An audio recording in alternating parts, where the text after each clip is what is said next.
EFM business economics.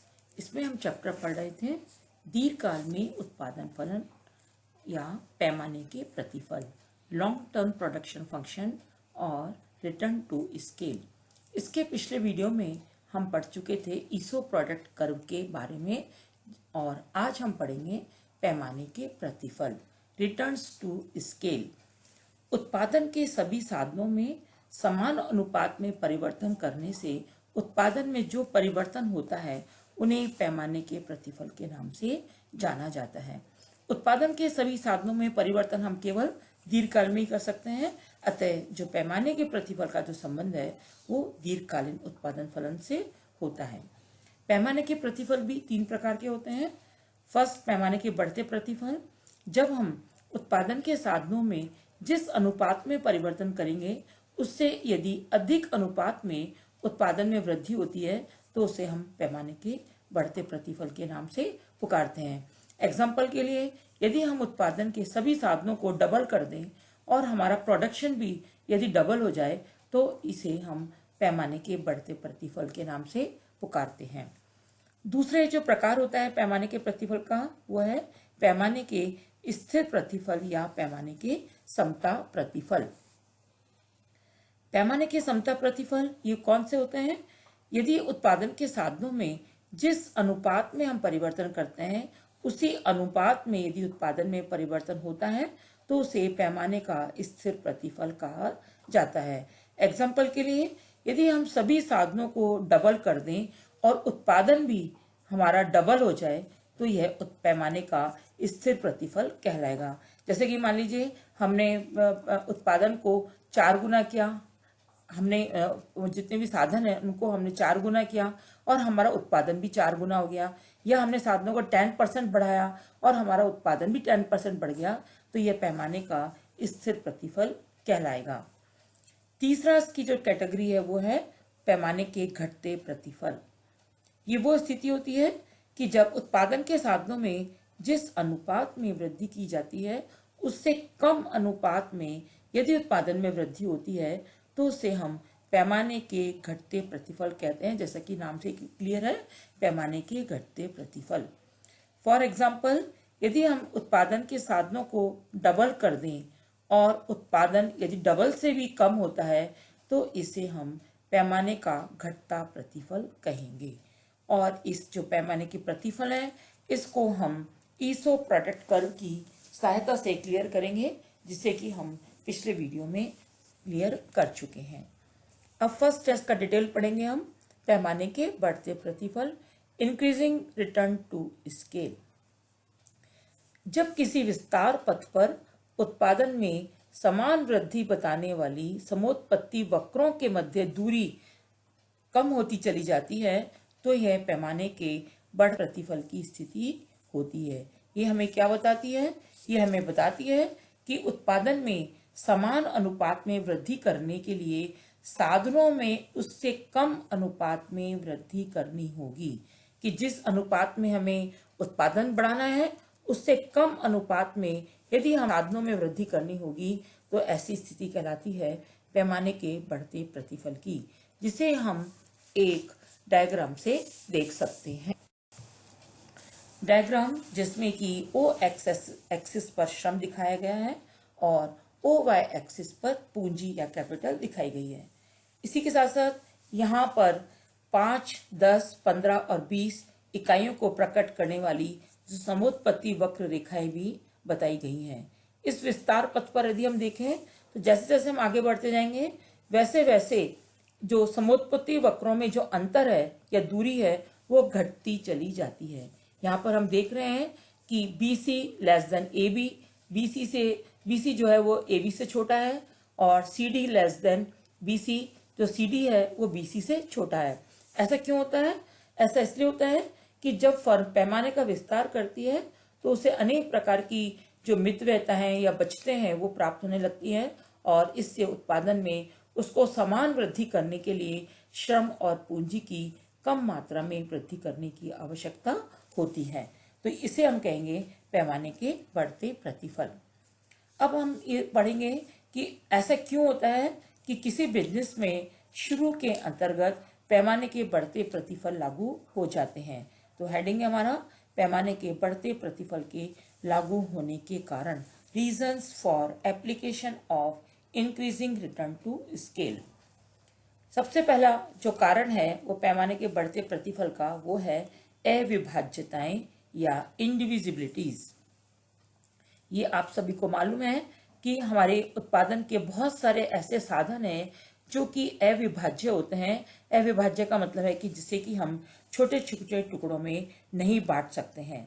तो ऐसी स्थिति में उत्पत्ति का पैमाना बढ़ाने से जितने भी हमारे अविभाज्य साधन हैं उनका अब अधिक उपयोग होने लगता है और उसके परिणाम स्वरूप हमारे जो उत्पादन में इफिशियंसी बढ़ती है और जिस अनुपात में हम साधनों में वृद्धि करते हैं उससे अधिक अनुपात में हमारे उत्पादन में वृद्धि हो जाती है।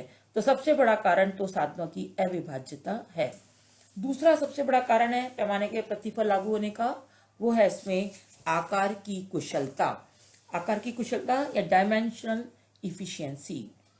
इस चीज को प्रोफेसर बोमाल ने क्लियर किया है और प्रोफेसर बोमाल ने पैमाने के बढ़ते प्रतिफल का जो कारण है वो बड़े आकार के कारण प्राप्त कुशलता को बताया है।